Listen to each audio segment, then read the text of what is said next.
আসসালামু আলাইকুম। প্রিয় দর্শক, অন্য মঞ্চের আলাপচারিতায় আপনাদের সকলকে আমন্ত্রণ জানাচ্ছি। আসসালামু আলাইকুম রহমতুল্লাহি ওবরকাতুহু।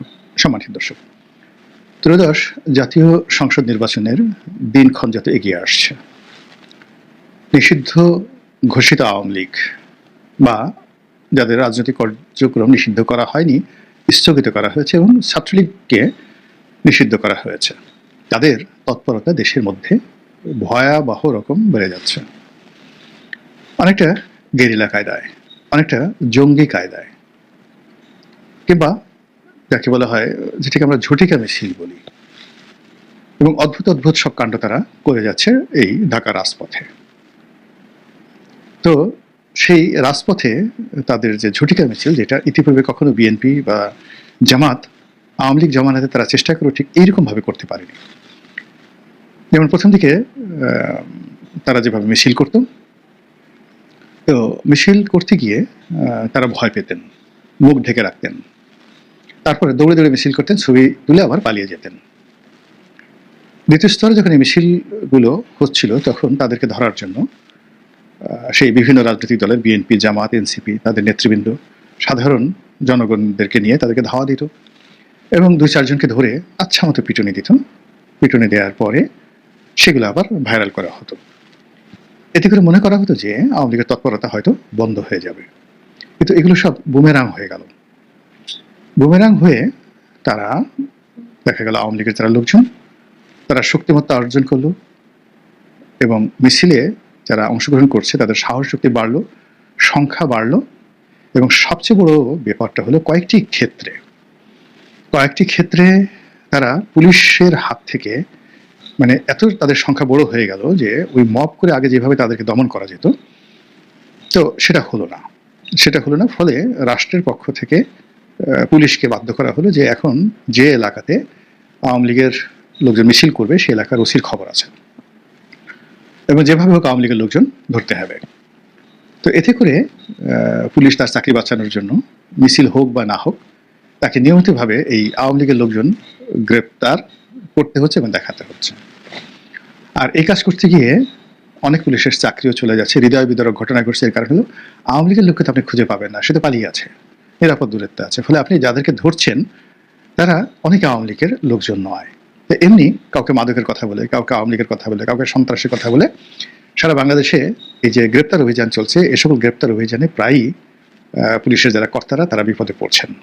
সবগুলো পেপার পত্রিকা আসছে না, কিন্তু যেগুলো পেপার পত্রিকা আসছে সেগুলো রীতিমতো বিস্ময়কর। যেমন ধরো এখন ওই যে বিহারীপল্লী থেকে মোহাম্মদপুর এক লোককে মাদক কাণ্ডে বা মারামারি করার জন্য, সন্ত্রাসের জন্য ধরা হলো। তার ছোট বাচ্চা মেয়েটি রক্ষা করতে এলো, আর মেয়েটার গালে কে যেন একটা থাপ্পড় দিয়ে এলো। এটা নিয়ে রীতিমতো একটা এলাহি কাণ্ড ঘটে গেল।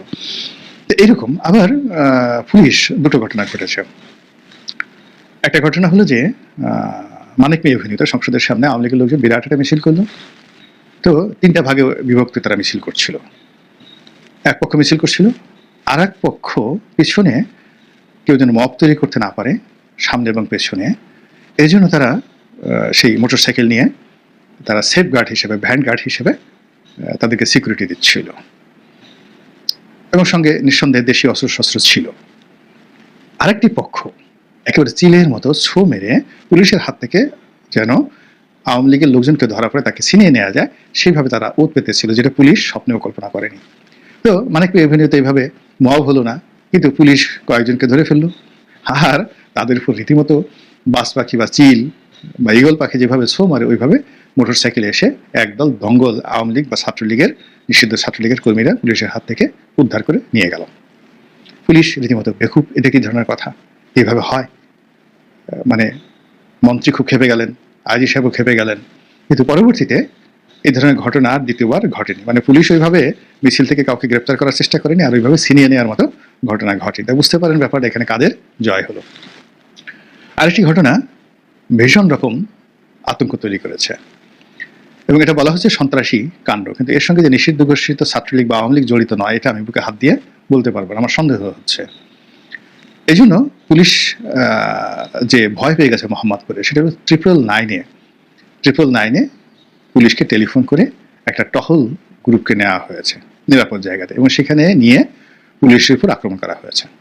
হতে পারে এটা কোনো ছিনতাইকারী গ্রুপ, সন্ত্রাসী গ্রুপ, অথবা ওই এলাকার পুলিশ কোনো রাজনৈতিক মোহাম্মদপুর এলাকাতে রাজনৈতিক তৎপরতা দেখিয়েছে আওয়ামী লীগ বা ছাত্রলীগ, তাদের উপর হয়তো পুলিশ শক্তি প্রয়োগ করার চেষ্টা করেছে, বাড়ি বাড়ি আক্রমণ করার চেষ্টা করেছে, ওটার জন্য পুলিশের উপর এমন একটা আক্রমণ করা হলো যেটি সারা বাংলাদেশে রীতিমতো পুলিশের মধ্যে নতুন করে আতঙ্ক তৈরি করে ফেলেছে। এইগুলো দেশের অবস্থা। নির্বাচন যত ঘনিয়ে আসছে এই দেশের মধ্যে এই কাজগুলো একের পর এক ঘটানো হচ্ছে। তো কাজে আমরা নিশ্চিত যে শেখ হাসিনা, এস আলম বা জেলখানার মধ্যে যে সকল ধনকুবেরা রয়েছেন তারা এখানে যথেষ্ট বিনিয়োগ করছেন আওয়ামী লীগকে এভাবে একটি জঙ্গি অবস্থায় পৌঁছে দেওয়ার জন্য, এবং আওয়ামী লীগের যারা প্রতিপক্ষ তাদের মনে ভয় তৈরি করার জন্য। এই গেল একটা। অন্যদিকে অস্ত্র ধরা পড়ছে এবং বিভিন্ন মাধ্যম থেকে, গোয়েন্দা সূত্র থেকে যেটা বলা হচ্ছে যে আমাদের যে সীমান্ত, ভারত সীমান্ত তো এখন বন্ধ, তবে মায়ানমার সীমান্ত দিয়ে প্রচুর অস্ত্র দেশের মধ্যে ঢুকছে।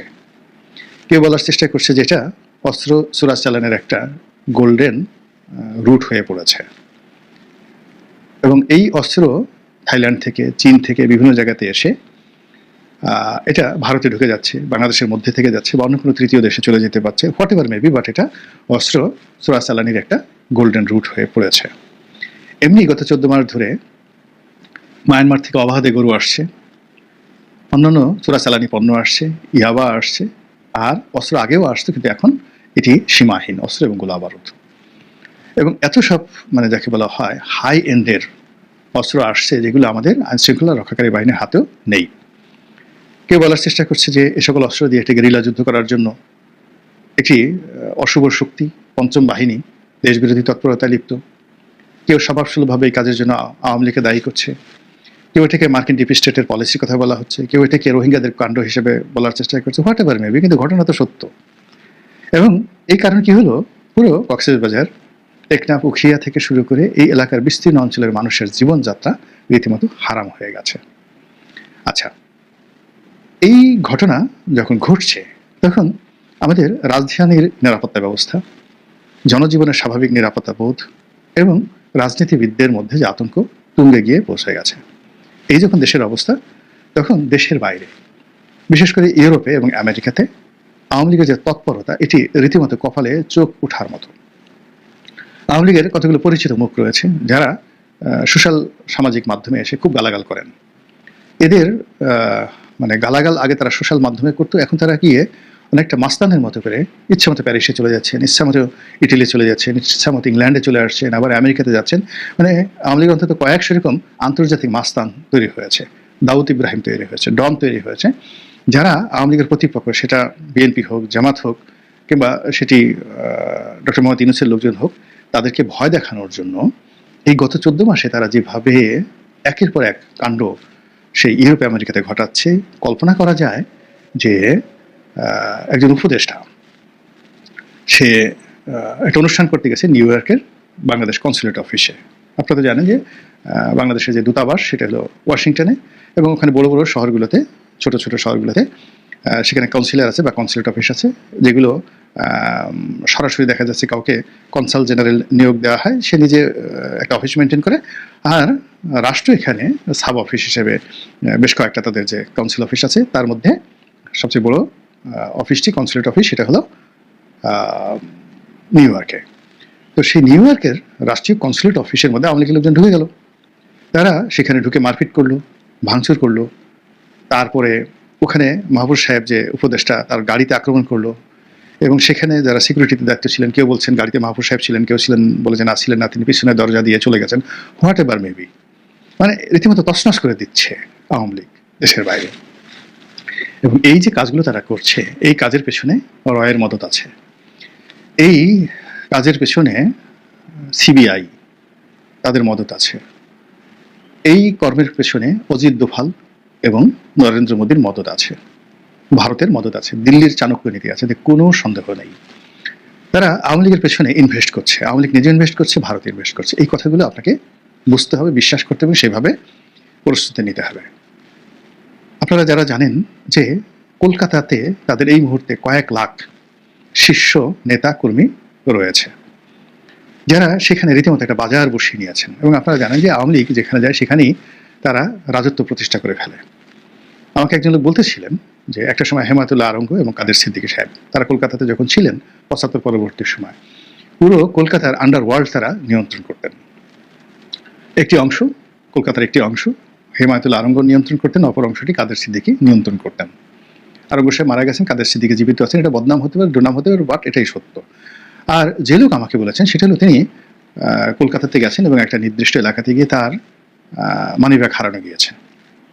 তো সবাই বললো যে এখানে মানিব্যাগ যদি পেতে হয় তুমি আরঙ্গ দাদার কাছে যাও। শিয়ালদহ স্টেশনের তার এই ঘটনা ঘটেছে, তিনি তার কাছে গেলেন এবং সে ঠিকই